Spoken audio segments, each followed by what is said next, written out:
ASS ನ್ಯೂಸ್ಗೆ ಸ್ವಾಗತ. ಒಂಟಿ ಮನೆಯನ್ನೇ ಗುರಿಯಾಗಿಸಿ ಹಾಡ್ ಹಗಲೇ ಮನೆ ಕಳ್ಳತನ. ಕೋಲಾರ ಜಿಲ್ಲೆಯ ಶ್ರೀನಿವಾಸಪುರ ತಾಲೂಕಿನ ರಾಯಲ್ಪಡು ಹೋಬಳಿಯ ಗುರುವಳೊಳ್ಳಗಡ್ಡ ಗ್ರಾಮದಲ್ಲಿ ಘಟನೆ.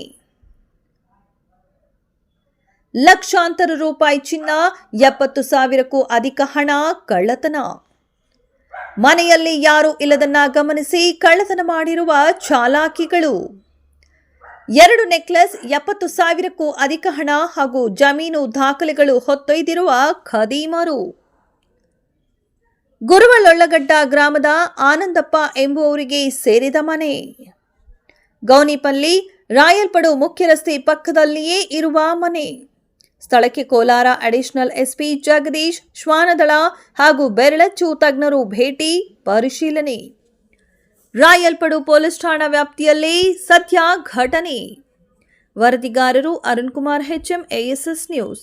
ನಿರಂತರ ಸುದ್ದಿ ಸಮಾಚಾರಗಳನ್ನು ನೋಡ್ತಾ ಇರಿ, ಇದು ನಿಮ್ಮ ASS ನ್ಯೂಸ್. జై మన పేరు. నేను పొద్దున్నే 8 గంటలకు ట్రైన్కి వెళ్ళిపోతున్నా.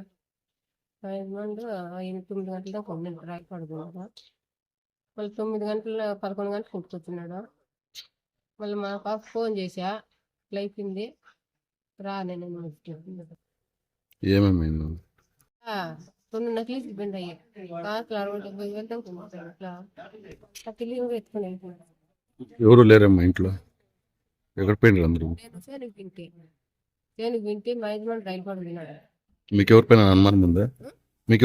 అనుమానం ఉందమ్మా? నాకు ఎవరిపైన ఎట్లా నేను చెప్పాను, నాకు ఎవరి మీద అనుమానం ఏం లేదు.